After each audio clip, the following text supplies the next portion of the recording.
Alhamdulillah nahmaduhu wa nasta'inuhu wa nastaghfiruh wa na'udzu billahi min shururi anfusina wa min sayyiati a'malina may yahdihillahu fala mudilla lahu wa may yudlil fala hadiya lahu asyhadu an la ilaha illallah wahdahu la syarika lah wa asyhadu anna Muhammadan 'abduhu wa rasuluh la nabiyya wa la rasula ba'dah.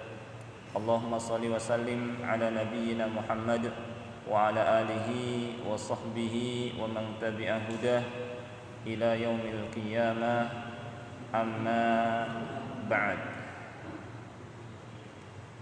Pertama-tama kita panjatkan puja dan puji syukur kehadirat Allah Subhanahu wa taala yang tidak henti-hentinya melimpahkan kepada kita semua nikmat-nikmatnya, terutama adalah nikmat Islam, demikian pula nikmat taufik, dimudahkan kita oleh Allah Subhanahu wa taala untuk dapat menjalankan ajaran-ajaran Islam yang diantaranya adalah salat subuh berjamaah, yang mana keutamaan dari salat subuh berjamaah, kata Nabi sallallahu alaihi wasallam, man shalla subha fi jamaah faka'annama qama al-laila kullah, bahwa barang siapa yang sholat subuh dengan berjamaah seakan-akan dia melakukan qiyamul lail sepanjang atau semalaman suntuk. Di samping itu juga mereka yang melakukan sholat subuh berjamaah akan memperoleh cahaya yang sempurna pada hari kiamat, yang mana manusia ingin sekali memperoleh cahaya yang sempurna. Di tengah-tengah banyak manusia yang tidak memiliki cahaya, bahkan wajahnya menghitam. Di samping ada di antara mereka yang wajahnya putih dan bersinar. Sebagai Allah Subhanahu wa taala, yauma taswaddul wujuh, yauma tabyadul wujuh wa taswaddul wujuh, pada hari ketika ada wajah yang menghitam dan ada pula wajah yang putih, ya. Di antara yang membuat wajah bercahaya, anggota badan, terutama anggota wudu bercahaya, adalah salat subuh berjamaah, ya. Salat subuh berjamaah, demikian pula ketika menyempurnakan wudu. Dalam hadis Rasulullah sallallahu alaihi wasallam bersabda, "Basyiril masyaina fil lail bin nurit tam yaumal qiyamah." Sampaikanlah kabar gembira kepada orang yang melakukan perjalanan di kegelapan malam, suasana masih gelap seperti ya, bahwa mereka akan memperoleh cahaya yang sempurna pada hari kiamat. Juga Nabi sallallahu alaihi wasallam menjelaskan bahwa umat beliau nanti gurran muhajjalin akan bercahaya wajah, demikian pula tangan dan kaki, yakni disebabkan wudu mereka. Maka bersyukurlah kita kepada Allah Subhanahu wa taala saat Dia memudahkan kita melakukan salat subuh berjamaah. Di samping salat subuh berjamaah juga masyhud atau masyhuda. Kata Allah Subhanahu wa taala, "Inna Qur'anal fajri kana masyhuda." Sesungguhnya bacaan di waktu subuh, maksudnya salat subuh, ya, itu masyhuda, disaksikan oleh para malaikat. Yakni Allah Subhanahu wa taala memiliki malaikat yang mendatangi manusia secara bergantian di waktu dan asar, dan kemudian mereka melaporkan amalan manusia ke hadapan Allah Subhanahu wa taala. Mereka yang salat subuh berjamaah, maka mereka akan, yakni para malaikat akan lapor kepada Allah Subhanahu wa taala, atainahum wa hum yusallun. Kami datangi mereka, ya, mereka dalam keadaan salat, dan kami tinggalkan mereka juga, mereka dalam keadaan salat. Sehingga kita, yakni disampaikan, dilaporkan tentang keadaan kita di hadapan Allah Subhanahu wa taala dalam keadaan beribadah kepada Allah Subhanahu wa taala. Ya. Rasulullah sallallahu alaihi wasallam juga bersabda, "Man shallal bardain dakhalal jannah." Barang siapa yang melakukan salat pada saat suasana masih sejuk, maksudnya adalah salat subuh dan salat asar, maka dia akan masuk ke dalam surga. Dan keutamaan-keutamaan lainnya yang sangat banyak dari salat subuh berjamaah. Di samping fahuwa fi dhimmatillah, berada dalam pengawasan, berada dalam perhatian, berada dalam pengurusan dari Allah Subhanahu wa taala. Sangat diperhatikan, sangat diperhatikan sekali oleh Allah Subhanahu wa taala. Ya. Nah, ini diantara keutamaan salat subuh. Apalagi setelah salat subuh kita lanjutkan juga dengan menyempatkan diri tafakuh fiddin. Ya, belajar agama, yang mana belajar agama merupakan tanda bahwa Allah Subhanahu wa taala menginginkan kebaikan buat dirinya. Man yuridillahu bihi khaira yufaqihu fiddin. Siapa saja yang Allah Subhanahu wa taala inginkan kebaikan buatnya, maka Allah Subhanahu wa taala jadikan dia paham terhadap agamanya.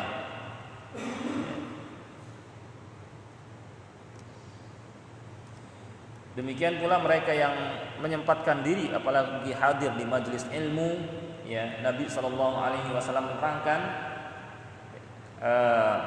majtama'a qaumun fi baitin min buyutillah. Tidaklah berkumpul suatu kaum di salah satu rumah Allah Subhanahu wa taala seperti masjid, yakni masjid, yatluna kitaballah, mereka mempelajari kitabullah, wa yatadarasunahu fima bainahum, dan saling mempelajari isinya, ya, di antara sesama mereka, illa nazalat alaihimus sakinah, melainkan akan turun kepada mereka ketentraman. Maka siapa yang menginginkan ketentraman, ketenangan, kebahagiaan, ya di majelis ilmu lah tempatnya. Illa nazalat alaihimus sakinah wa ghasyiyat humur rahmah, rahmat pun akan turun meliputinya dari Allah Subhanahu wa taala. Wa haffat humul malaika, para malaikat akan mengelilingi dia, akan mengelilingi mereka. Wa dzakarahumullahu fiman indah, dan akan disebut nama-nama yang hadir itu di hadapan para malaikat yang ada di sisinya. Oh, si fulan hadir, si fulan hadir, ya, dan seterusnya. Dan keutamaan lainnya yang sangat banyak dari hadir di majelis ilmu juga, ya. Dan man salaka tariqa yaltamisu fihi ilma sahalallahu bihi tariqan ilal jannah. Barang siapa yang menempuh jalan untuk menuntut ilmu, ya, maka Allah Subhanahu wa taala akan permudah jalan ke surga, ya. Baik, seperti yang disampaikan bahwa Sabtu ini kita akan mempelajari syarah hadis Al-Arba'in An-Nawawiyah karya Al-Imam Yahya bin Syaraf An-Nawawi, dan sebelumnya sudah kita pelajari beberapa hadis daripadanya. Hadis pertama terkait dengan innamal a'malu binniyat, sudah kita pelajari syarahnya. Hadis yang kedua tentang tingkatan agama atau maratibuddin, ya, tentang hadis Jibril atau disebut dengan hadis Jibril. Dan hadis yang ketiga hadis Ibnu Umar, ya, tentang arkanul Islam, ya, tentang rukun Islam. Saya akan bacakan terlebih dahulu hadisnya. An Abi Abdurrahman Abdullah ibni Umar bin Al-Khattab radhiyallahu taala anhuma qala sami'tu Rasulullah sallallahu alaihi wasallam yaqul buniyal islamu ala khams syahadati an la ilaha illallah wa anna muhammadar rasulullah wa iqamis salati wa itaiz zakati wa hajjil baiti wa shaumi ramadan rawahu wa Muslim. Dari Abu Abdurrahman, ya, Abu Abdurrahman kunyah, ini panggilan Abdullah bin Umar, ya, panggilan Abdullah bin Umar bin Khattab radhiyallahu anhuma, ya, anak dari Umar bin Khattab, yang termasuk ulama dari kalangan sahabat, ya, seperti Abdullah bin Abbas, Abdullah bin Mas'ud, dan Abdullah bin Umar, ya. Abdullah bin Umar radhiyallahu anhuma banyak meriwayatkan hadis dari Rasulullah sallallahu alaihi wasallam dan memiliki banyak manaqib atau keutamaan, ya. Bahkan termasuk laki-laki terbaik. Ya. Beliau sallallahu alaihi wasallam pernah bersabda, ya, nikmar rajul Abdullah atau kama fil hadits, ya. Sebaik-baik laki-laki adalah Abdullah law shalla bil lail, kalau dia melakukan qiyamul lail di malam harinya. Biasa beliau tidur di masjid, ya. Setelah mendapatkan kabar bahwa Nabi SAW menyebutnya sebagai sebaik-baik orang adalah Abdullah kalau dia melakukan qiyamul lail, setelah mendengar sabda beliau ini maka setiap malamnya beliau melakukan qiyamul lail agar menjadi orang terbaik, ya. Ini Abdullah bin Umar bin Khattab radhiyallahu anhu, ya. Dan anak yang sangat dicintai sekali oleh Umar bin Khattab karena ya ilmu dan thalabul ilminya. Beliau sangat gemar mencari ilmu. Anak yang sangat dicintai oleh oleh Umar bin Khattab radhiyallahu anhu, ya.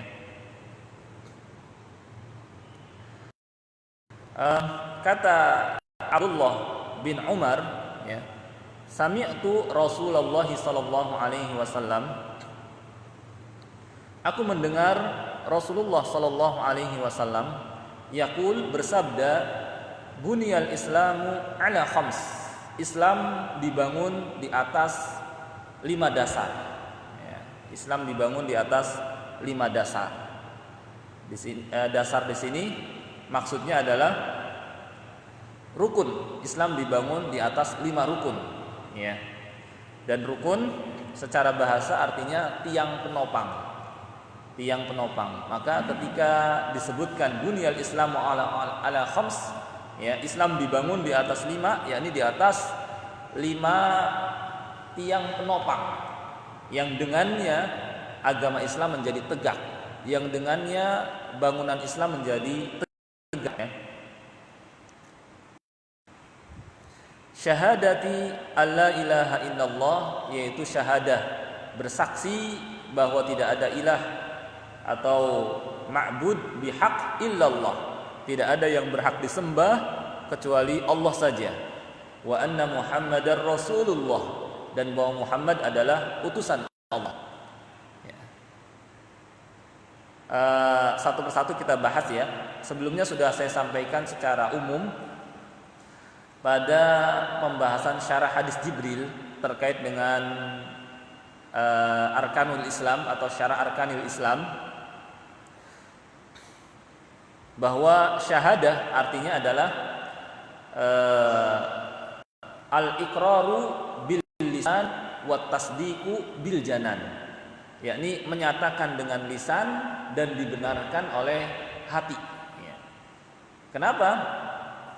Yakni harus dinyatakan di lisan dan harus dibenarkan oleh hati, karena kalau tidak diucapkan di lisan ucapan la ilaha illallah, maka seseorang belum dikatakan muslim.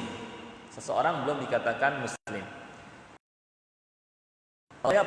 Abu Thalib paman Nabi sallallahu alaihi wasallam, beliau melihat, menyaksikan tanda-tanda kenabian pada diri keponakannya Nabi Muhammad sallallahu alaihi wasallam. Bahkan dari sejak mudanya, ketika Abu Thalib membawa Nabi Muhammad sallallahu alaihi wasallam ke Syam, ya, di perjalanan ditemui oleh seorang pendeta bernama Buhairah. Maka Buhairah ini menyampaikan bahwa pada diri anak ini, yakni terdapat tanda-tanda kenabian. Maka disuruh oleh Buhairah jangan bawa ke Syam. Khawatirnya kalau sampai di Syam dilihat oleh orang-orang Yahudi, ya, dan mereka telah membaca kitab Taurat, mengetahui ciri Nabi akhir zaman, kemudian mereka akan menyakitinya, karena memang orang Yahudi nggak sopan kepada para nabi, ya. Mereka bunuh dan sebagian lagi mereka dustakan, ya. Maka disarankan jangan bawa ke Syam, bawa pulang lagi ke Makkah, ya.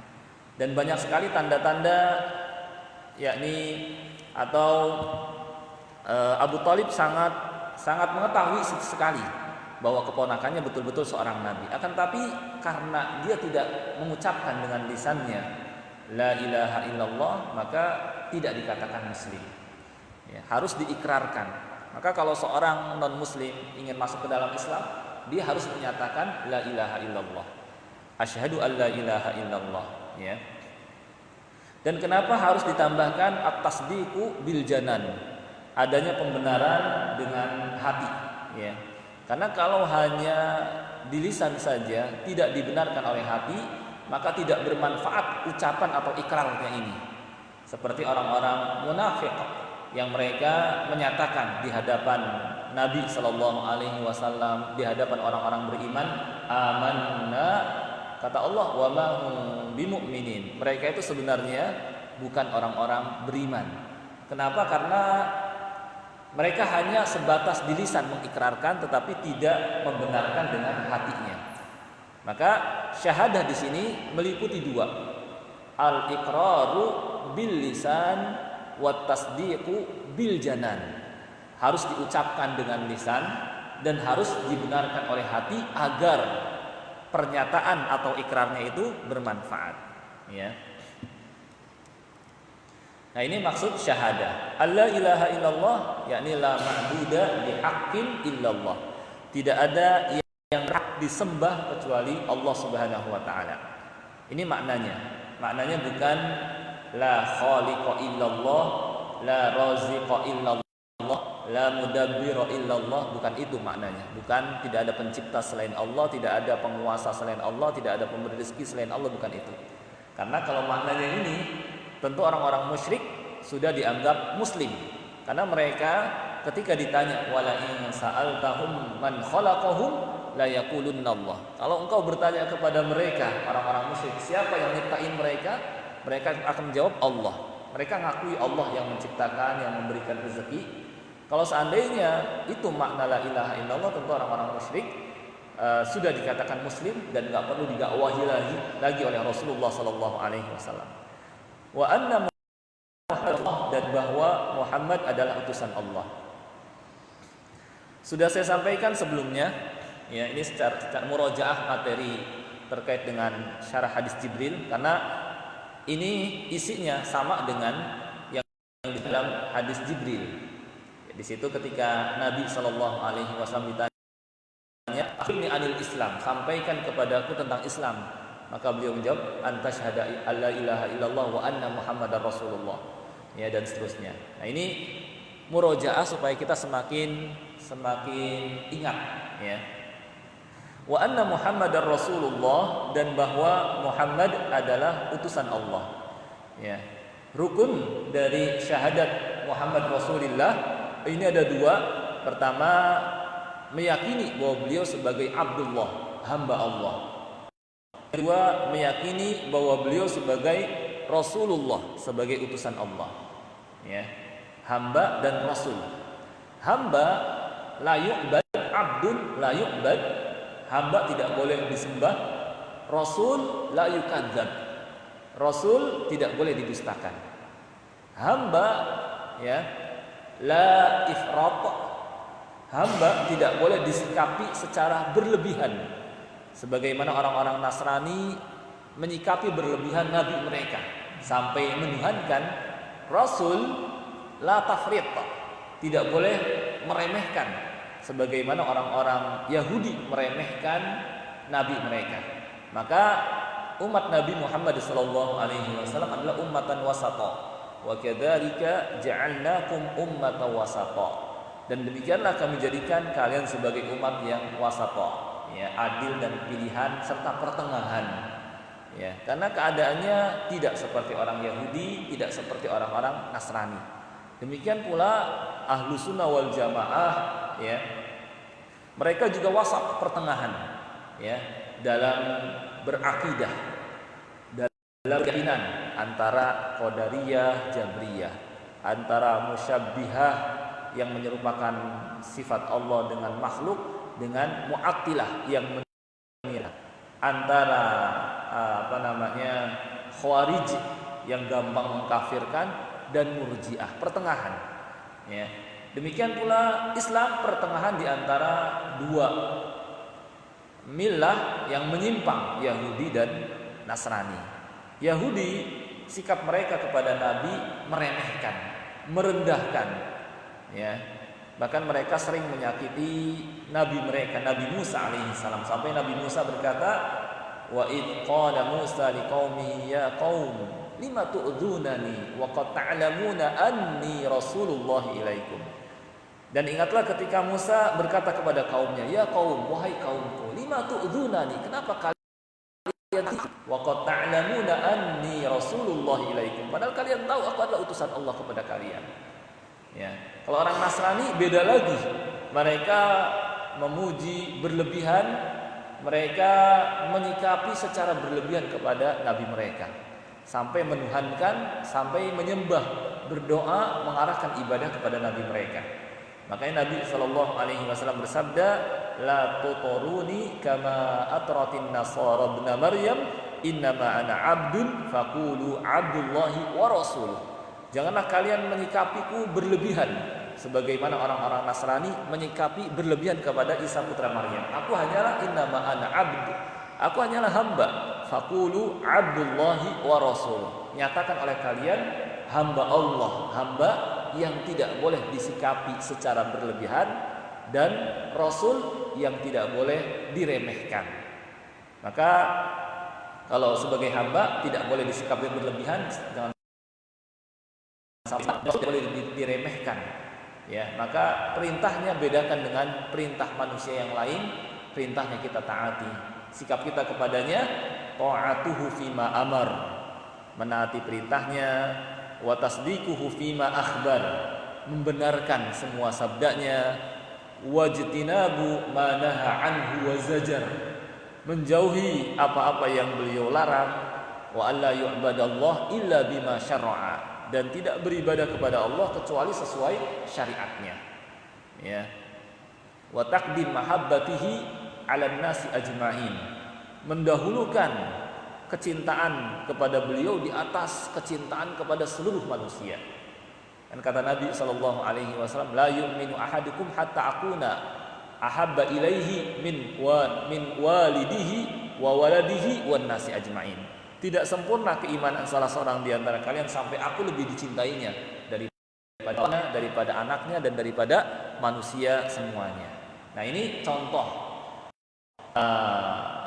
bersikap kepada beliau sallallahu alaihi wasallam, memuliakan beliau, meremehkan, tidak seperti orang-orang Yahudi dan tidak pula seperti orang Nasrani.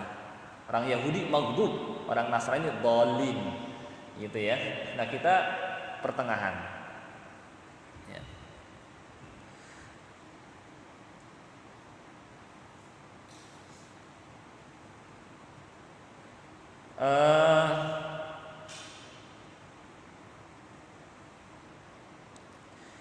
Di antara rukun-rukun ini ada yang disebut dengan rukun asasi dan ada juga yang disebut dengan rukun tamami. Ya. Rukun asasi yang menjadi penopang bangunan, karena di sini Nabi SAW mengumpamakan Islam seperti bangunan. Kita tahu yang namanya bangunan itu pasti ada pondasi atau asas. Demikian pula ada imad, tiang atau rukun. Demikian pula ada yang namanya atapnya atau dirwah sadami. Kata Nabi SAW dalam hadis yang lain, Ra'sul amril Islam, pokok perkara adalah Islam. Maksudnya dasar, pondasinya adalah Islam. Maksudnya adalah la ilaha illallah Muhammad Rasulullah. Wa amuduhu shalah, tiangnya adalah salat. Ya.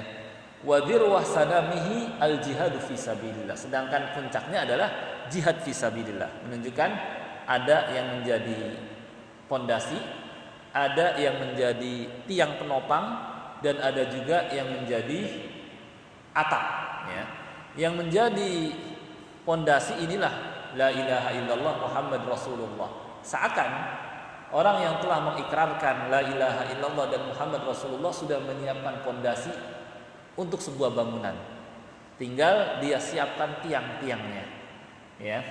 Tiangnya itu yang paling menegakkan, menopang tegaknya bangunan itulah salat. Maka Nabi SAW bersabda, wa amuduhu as-salat. dan tiang penopang untuk tegaknya bangunan, seakan-akan bangunan ini ada berapa tiang ya penopang-penopangnya, tapi ada tiang utama yang menyokong, yang menopang tegaknya bangunan itu. Itulah salat. Ya.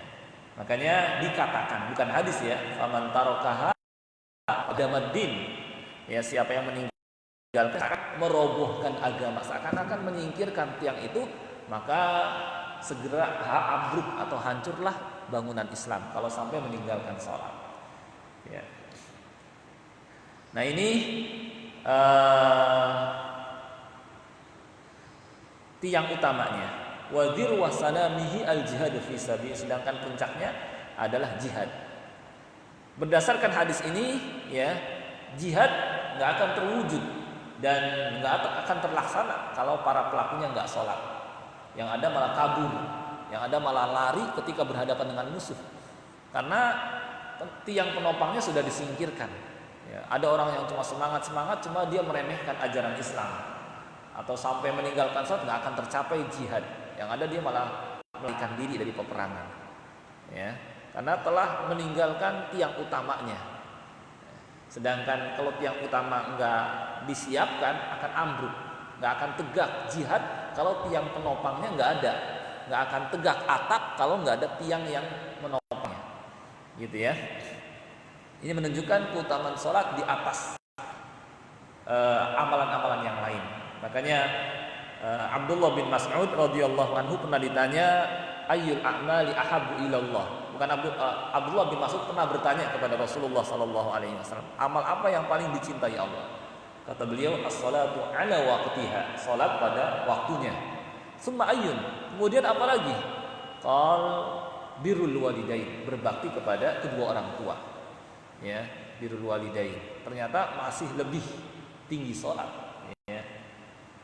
Tentunya salat yang dimaksud di sana salat fardu, salat wajib. Kalau salat sunnah maka kalah dengan birrul walidain, ya. Summa ay, kemudian apalagi setelah birrul walidain? Beliau bersabda, jihad fisabilillah.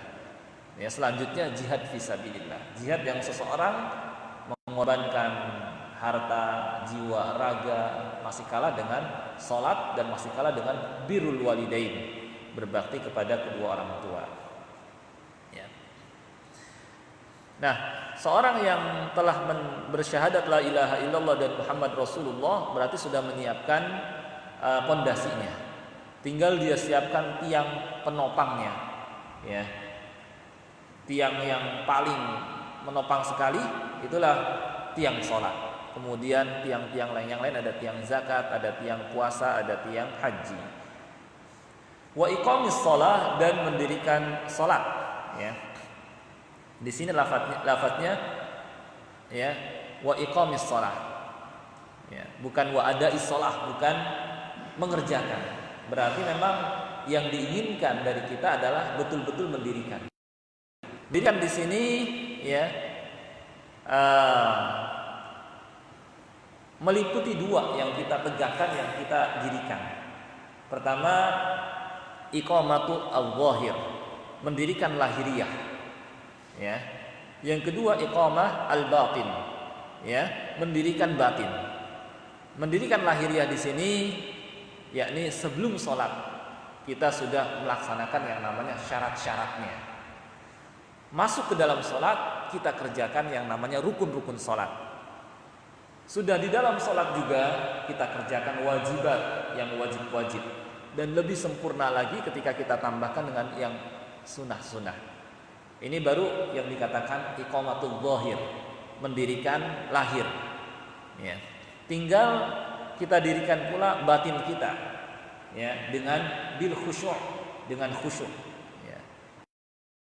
Melakukan sholat secara hakiki, ya, dirikan lahir dan batin. Dan sholat yang seperti inilah yang bisa tanha anil fahsya'i wal munkar, yang bisa mencegah pelakunya dari jatuh ke dalam perbuatan keji dan munkar. Maka kalau seorang misalnya bertanya, kok kenapa sudah sholat jatuh lagi ke dalam perbuatan maksiat, ya, sudah sampai ada maksiat masih jalan, kok bisa seperti itu, ya. Jawabnya berarti dia tidak mendirikan sholat, baru sekedar melaksanakan sholat. Ya, karena kalau dia mendirikan pasti akan ada athar, pasti akan ada pengaruhnya dalam kehidupan sehari-hari. Di antaranya adalah mencegah dia dari jatuh ke dalam perbuatan keji dan mungkar atau dosa-dosa besar. Kalau dia betul-betul mendirikan, sebelum sholat dia kerjakan syarat-syaratnya, ya. Atau secara umum prakteknya seperti praktek Rasulullah Sallallahu Alaihi Wasallam, pasti ada akarnya. Ya. Sebelum sholat dia kerjakan syarat-syarat yang harus dipenuhi sebelum sholat. Masuk waktu, kemudian menutup aurat, menghadap kiblat, berakal, kemudian baligh, ya. Kemudian lagi sebagian memasukkan niat ke dalam syarat, ya. Jadi, nah ini dia kerjakan dulu yang di luar, tapi menjadi penentu sah tidaknya sholat seseorang. Masuk ke dalam rukun, dia kerjakan takbiratul ihram, dia baca suratul Fatihah, dia ruku, dia i'tidal, dia sujud, dia duduk antara dua sujud. Ada rukun yang masuk ke dalam bacaan, ada rukun yang masuk ke dalam perbuatan. Kemudian dia pun kerjakan wajibat yang wajib-wajib dalam sholat, seperti tasbih ketika ruku, tasbih ketika sujud, ya. Kemudian dia pun sempurnakan dengan sunnah-sunnah, maka pasti ada pengaruh dalam kehidupan sehari-hari.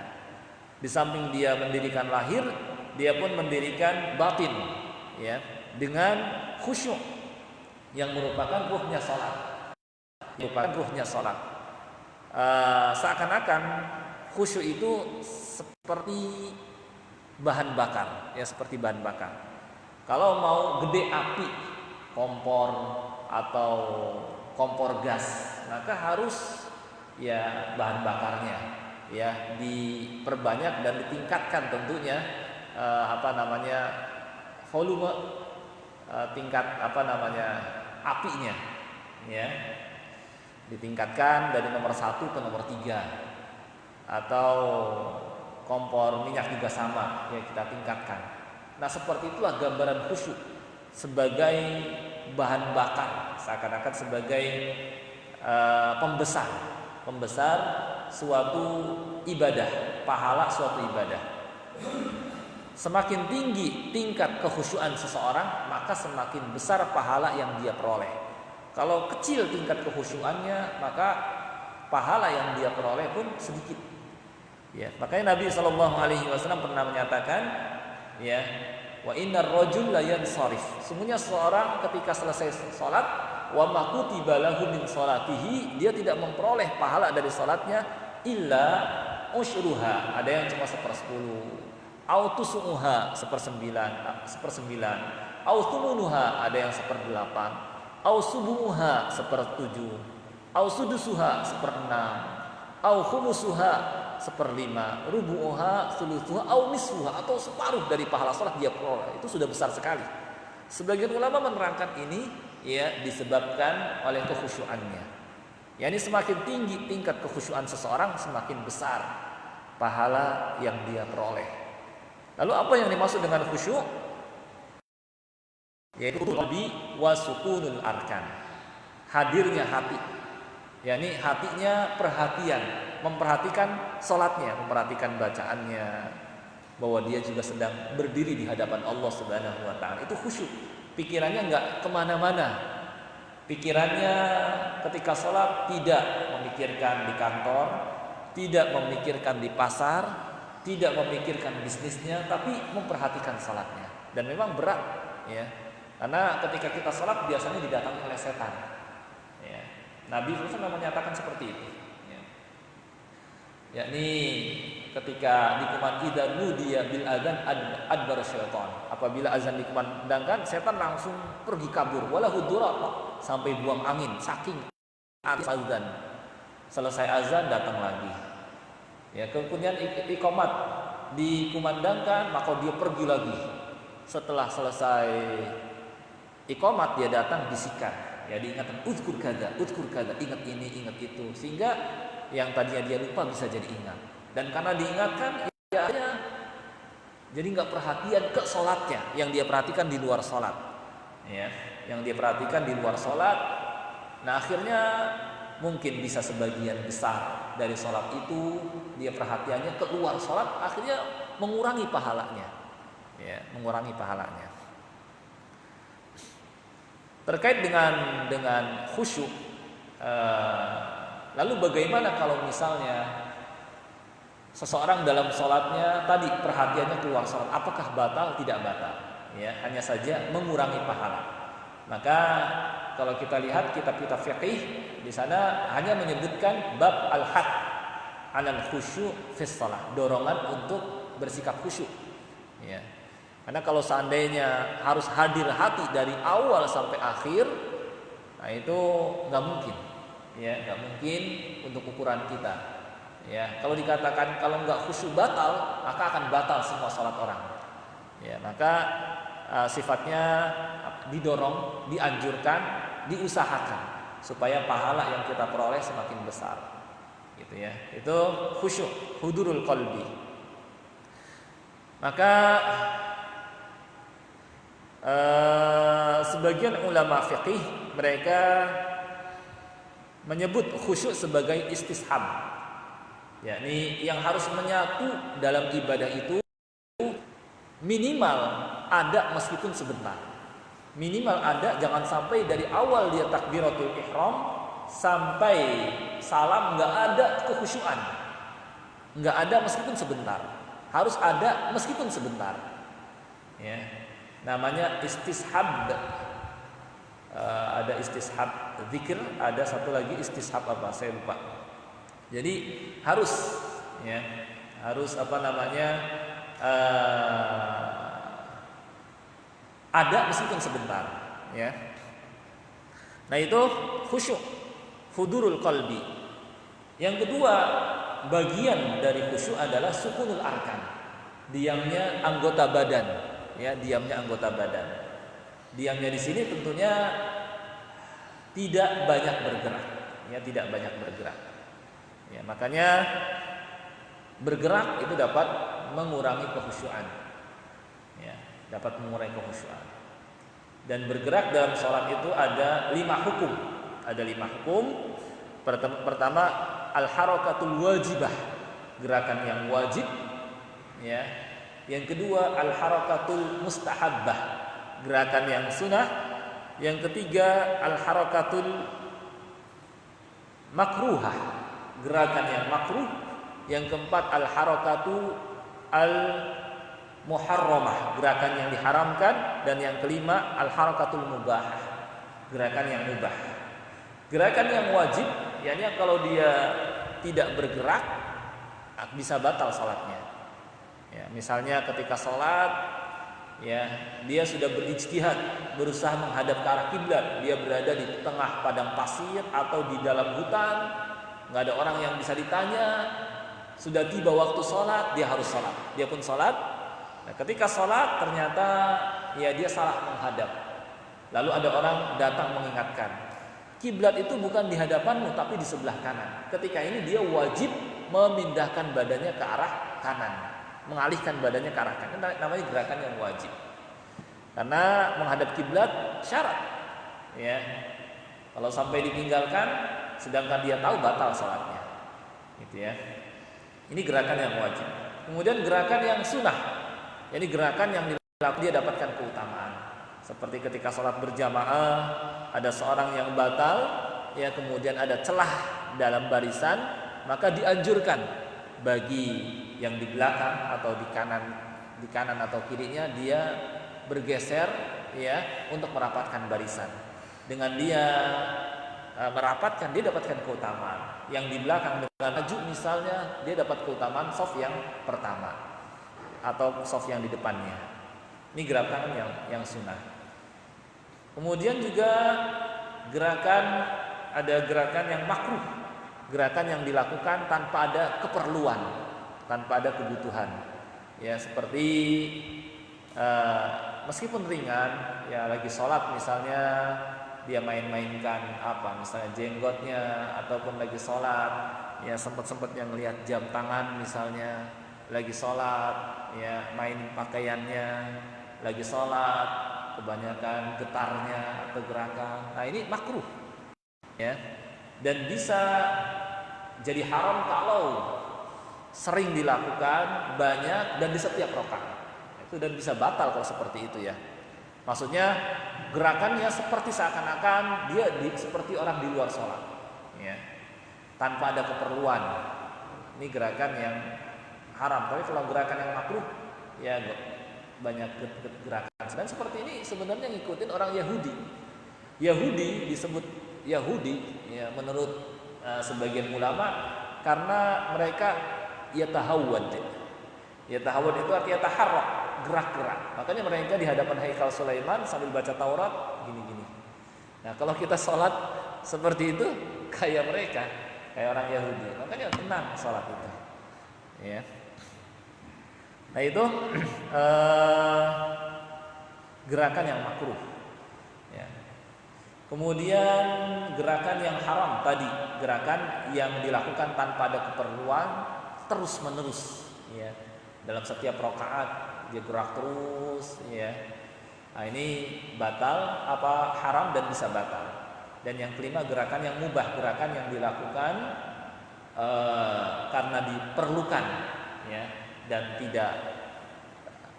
tidak sering juga, ya, tidak, tapi diperlukan saja. Seperti ketika sholat ada hal yang membahayakan dia, ada ular, ada kalajengking. Kalau dia nggak bergerak khawatir dipatok, maka nggak apa-apa, dia bunuh. Kata Nabi SAW, uqtulul aswadaini fi shalah, bunuhlah dua binatang dalam sholat, al-hayyah wal aqrab, yaitu ular dan kalajengking. Nggak apa-apa. Ketika sholat di tengah hutan lalu ada ular, kita pukul. Kalau kita bawa tongkat atau kalau kita bawa ada batu di samping kita pukul meskipun berkali-kali. Atau ketika sholat ada anak kecil, kita bawa anak kecil, kita bawa anak dan menangis, daripada dia mengganggu jamaah, kita gendong. Ini termasuk gerakan yang mubah, diperbolehkan. Ya. Lalu bagaimana kalau misalnya terdengar suara HP ketika sholat? Kira-kira masuk yang mana nih? Wajib, sunnah, makruh, haram atau mubah? Gerakan wajib, ya, yang wajib. Karena kalau umpama dibiarkan mengganggu, ya, maka harus bergerak. Jangan sampai takut dia banyak bergerak, harus dia ambil kemudian dia matikan handphonenya. Gerakan yang wajib, ya. Nah, ini terkait dengan khusyuk.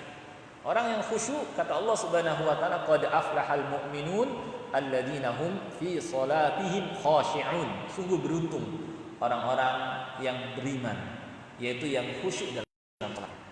Ini keutamaan khusyuk. Dan mereka nanti di akhir ayat alladzina yarithunal firdaus, yang akan mewarisi surga Firdaus. Ya, ini tentang mendirikan salat, ya. Kemudian wa itaiz zakah, dan membayarkan zakat, menunaikan zakat. Zakat ada dua, ada zakat mal dan ada zakat fitri, ya. Zakat mal seperti zakat pada hewan ternak, ya, unta, sapi dan kambing, dan masing-masing ada nisab ukurannya. Unta sampai berapa, sapi berapa, kambing berapa, yang dikeluarkan berapa, ya. Kemudian zakat pada nakdain, ya, emas dan perak, ya. Itu juga yakni ada nisabnya dan berapa yang dikeluarkan, ya. Kemudian zakat pada al-hubub was-thimar, yakni biji-bijian dan buah-buahan, yakni makanan pokok, biji-bijian seperti yang bisa disimpan dan menjadi makanan pokok, ya. Dan buah-buahan, kurma, zabib, itu ya terutama. Kemudian zakat pada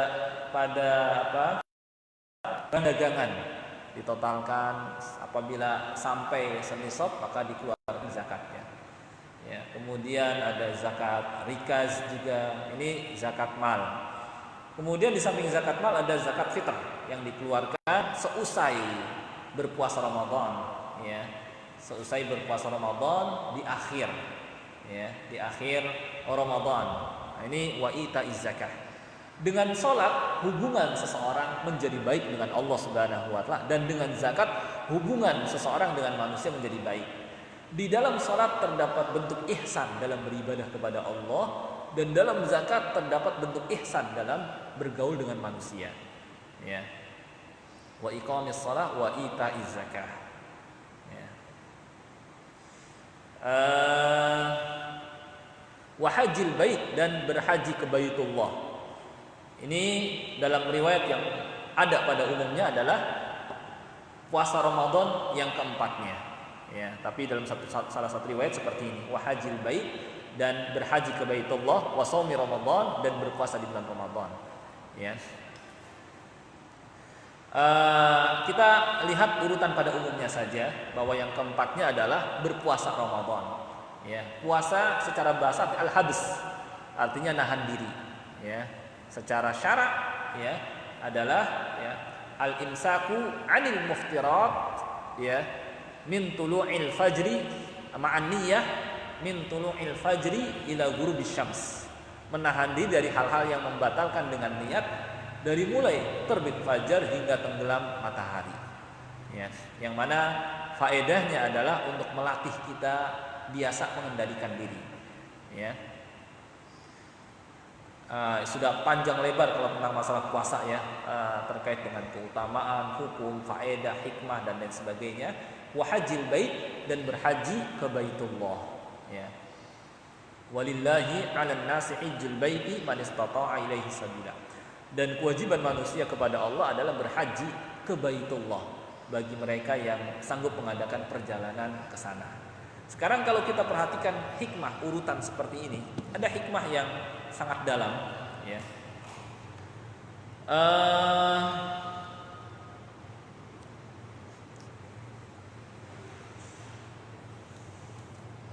Yang pertama tadi adalah syahadat la ilaha illallah dan Muhammad Rasulullah. Dia sudah masuk ke dalam lingkaran Islam, ya. Kemudian setelah masuk ke dalam lingkaran Islam, dia pun mendirikan sholat, ya, mendirikan sholat, yang mana sholat merupakan bukti pengabdian dirinya kepada Allah Subhanahu wa taala, yang memang untuk inilah dia diciptakan di dunia. Wa ma khalaqtul jinna wal insa illa liya'budun. Aku tidaklah menciptakan jin dan manusia kecuali agar mereka beribadah kepadaku. Ya, ini sholat merupakan bukti seseorang beribadah kepada Allah Subhanahu wa taala. Kalau seseorang meninggalkan sholat, sama saja tidak lagi beribadah kepada Allah Subhanahu wa taala. Demikian pula dengan sholat, hubungannya dengan Allah menjadi baik, ya, dan menjadikan manusia ingat sama Allah Subhanahu wa taala, ya. Dan faedah utamanya, ya, tanha 'anil fahsyi wal munkar li dzikrillah wa aqimis sholata li dzikri, kata Allah. Dirikanlah salat untuk mengingatku, jadi ingat sama Allah. Juga mendapatkan bimbingan atau petunjuk dari Allah Subhanahu wa taala dalam kehidupan sehari-hari. Yang salat kan kita tahu, mereka membaca ihdinas siratal mustaqim, tunjukkanlah kami jalan yang lurus, ya Allah, ya. Dan itu sering kita ulang dalam setiap sholat kita, di setiap rakaat. Jadi kita dalam sholat senantiasa minta kepada Allah bimbingan. Sedangkan Allah, ya, tidak akan menyia-nyiakan mereka yang berdoa minta kepadanya. Maka mereka yang masih sholat, apalagi ditambah dengan yang sunnah, sangat berhak mendapatkan perhatian dan bimbingan dari Allah Subhanahu wa taala. Sebaliknya mereka yang sudah meninggalkan sholat, nggak pernah ke masjid, nggak pernah sholat, itu nggak pernah lagi minta bimbingan dari Allah Subhanahu wa taala, maka akan ditelantarkan. Dan kita tahu bahwa dalam kehidupan dunia ini penuh dengan fitan, penuh dengan fitnah, godaan. Godaan itu ada berupa syahwat, ada godaan syubhat, ya. Fitnah syubhat dan fitnah syahwat. Fitnah syubhat itu adalah godaan yang terkait dengan, ya, seperti keyakinan, ya, pemahaman, ya. Orang yang meninggalkan salat paling mudah terbawa oleh fitnah syubhat. Fitnah syubhat itu kalau contoh realnya liberalisme, komunisme, sekularisme, apalagi pluralisme, yang mana mereka itu kadang-kadang para dai-nya kata-katanya indah menyampaikannya, seakan-akan madhab ini atau keyakinan ini, liberalisme, sekularisme, pluralisme, dan semua aliran yang bertentangan dengan ajaran Islam, isme-isme yang lain, seakan-akan benar karena pandai orang yang mengucapkannya, menyampaikannya, ya, dan pandai mengemukakan ide dan gagasan. Dari mana? Dari setan. Kata Allah Subhanahu wa taala, wa kadzalika ja'alna likulli nabiyyin aduwwan syayatinal insi wal jin yuhi ba'duhum ila ba'din zukhrufal qawli ghurura. Jadi setan bisikin kepada wali-walinya, orang-orang liberal, orang-orang sekuler, orang-orang pluralis, jadi apa? Ya, kemudian orang-orang apalagi? Ya, isme-isme yang bertentangan dengan Islam dibisikin supaya didengarkan, supaya pernyataan engkau kayaknya benar, tapi itu bisa terbantahkan, ya, oleh ilmu, oleh Al-Quran, oleh As-Sunnah, oleh ahli ilmu. Karena kalau sudah ada al-haq, zahaqal batil, nggak bisa dikalahkan. Ya, untuk membantah syubhat itu ya dengan ilmu. Ya, terkadang apa yang mereka sampaikan itu, iya juga ya, benar juga ya. Ya karena dari setan. Setan dari dulu memang pinter. Apalagi nenek moyang iblis. Seakan-akan benar. Ya Allah, bagaimana saya akan sujud kepada Adam? Khalaqtani min nar. Engkau ciptakan aku dari api, sedangkan dia dari tanah. Masa sih gitu istilahnya yang diciptakan dari api sujud kepada yang tanah? Orang sekilas iya juga ya. Masa sih yang diciptakan dari api sujud kepada yang diciptakan dari tanah? Kayaknya bagusan api deh daripada tanah. Kayaknya benar. Ya, inilah syubhat. Kayaknya benar. Tapi kalau ahli ilmu, mereka tidak mandang sekilas. Mereka meneliti, mengkaji lagi. Nggak benar itu kayak gitu. Bahkan tanah lebih baik daripada api. Dari mana tanah lebih baik daripada api? Coba lihat keadaan api. Yang ada merusak, membakar. Keadaannya ajalah, tergesa-gesa, gampang sekali satu rumah kebakaran, gampang nyebar ke rumah-rumah yang lain. Kemudian juga ya lebih besar madaratnya daripada manfaatnya. Sekarang kita lihat tanah, mudah dikelola, ya, kemudian juga menumbuhkan. Maka Adam alaihissalam lebih gampang kembali kepada Allah Subhanahu wa taala daripada iblis. Disebut iblis karena mublis, ya, karena dia sudah putus asa dari rahmat Allah Subhanahu wa taala. Nah, inilah syubhat. Nah, orang yang meninggalkan salat karena enggak pernah minta hidayah, paling mudah jatuh ke dalam fitnah syubhat dan fitnah syahwat. Fitnah syahwat itu godaan-godaan yang sejalan dengan nafsunya. Ya, wanita, tahta, harta, itu semua contoh fitnah syahwat. Wanita, kata Nabi sallallahu alaihi wasallam, fattaqun nisa fa inna awwala fitnati bani Israil kanat fin nisa. Sesungguhnya fitnah yang menyebabkan orang-orang Bani Israel dulu jatuh ke dalamnya adalah karena wanita. Fattaqud dunya wattaqun nisa. Hati-hatilah sama dunia, hati-hatilah sama wanita. Orang soleh bisa jadi fasik karena itu. Ya. Karena wanita. Itu fitnah syahwat. Fitnah mal, fitnah ummatil mal, kata Nabi sallallahu alaihi wasallam. Fitnah umatku adalah mal. Orang kalau sudah disodorkan harta yang banyak, akhirnya pendapatnya bisa berubah. Yang haram jadi ya enggak juga sih, misalnya berubah jadi halal, enggak apa-apa. Itu karena disogok bisa. Ya, menyampaikan pernyataan-pernyataan nyeleneh, saya yakin apalagi orang-orang yang padahal sudah lama belajar agama misalnya, itu karena uang. Ya, disodorkan. Udah, antum sampaikan pernyataan statement yang nyeleneh aja, nanti kita akan bayar. Itu rata-rata karena itu, karena harta. Ya, sedikit lagi, ya, orang yang seperti ini seperti Bal'am bin Ba'ura. Ya, kata Allah dalam Al-Quran, watlu alaihim naba'al ladzi atainahu ayatina. Bacakan kepada mereka orang yang sebelumnya kami berikan kepada ayat kami. Fansalakha minha, lalu dia meninggalkan ilmu itu. Fa'atba'ahu syaitan, lalu setan pun ngikutin dia dari belakang. Ya, fakana minal ghawin, jadilah dia termasuk orang yang sesat. Wala syi'na, kalau kami mau la rafa'nahu biha, kami bisa angkat dia dengan ilmu itu.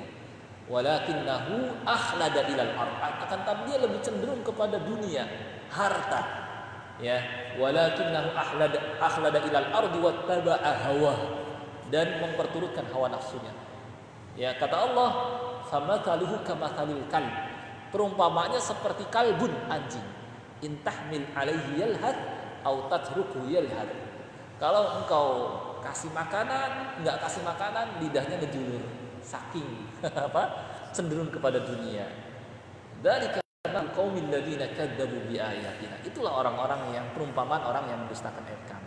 Nah, ini terkait dengan tadi, masih kita sedikit lagi saya percepat. Tadi hikmah salat ya, itu. Kemudian dengan zakat, hubungan seseorang dengan manusia menjadi baik. Jadi kita baik dengan Allah, baik dengan manusia.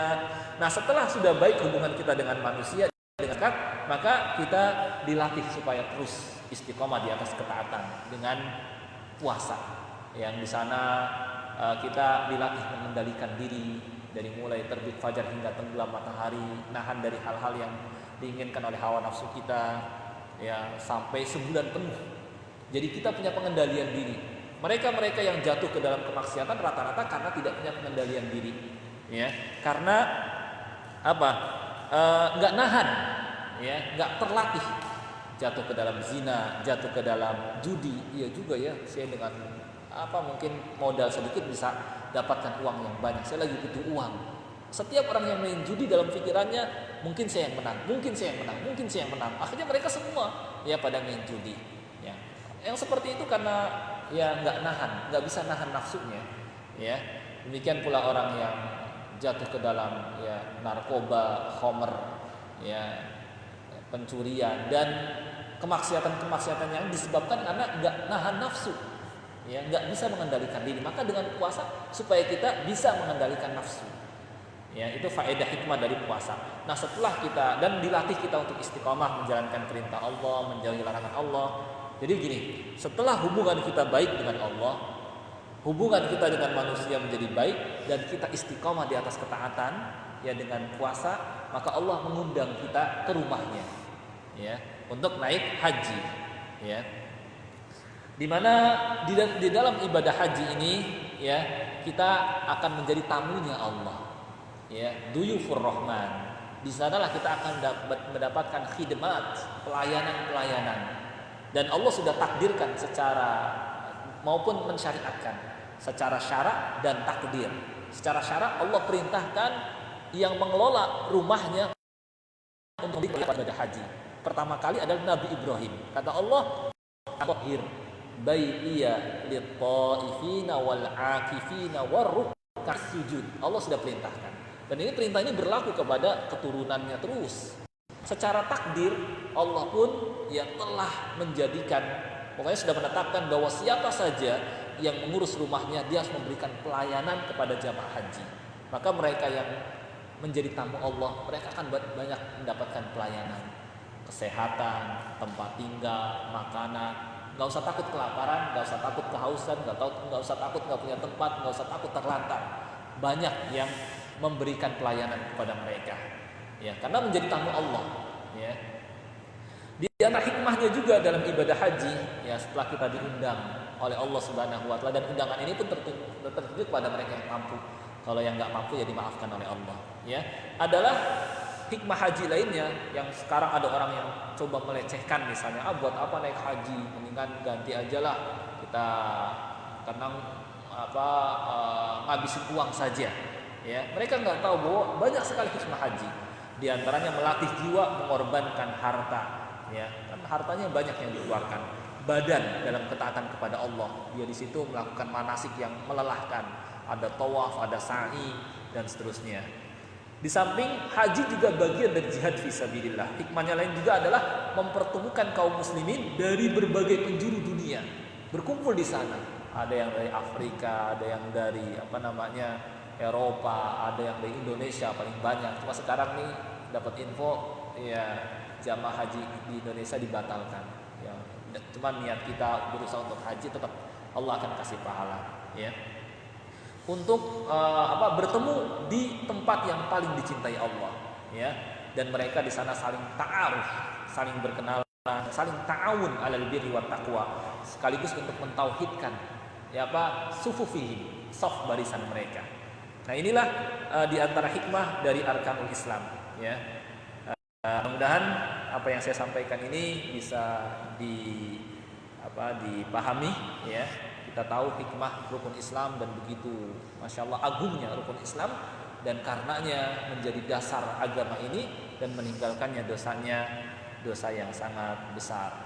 Baik, mungkin sampai di sini yang bisa kita pelajari, karena waktu sudah lewat ya, kayaknya nggak usah ada pertanyaan ya. Atau ada 1-2 pertanyaan, satu aja. Gimana? Kalau nggak ada, saya tutup ini.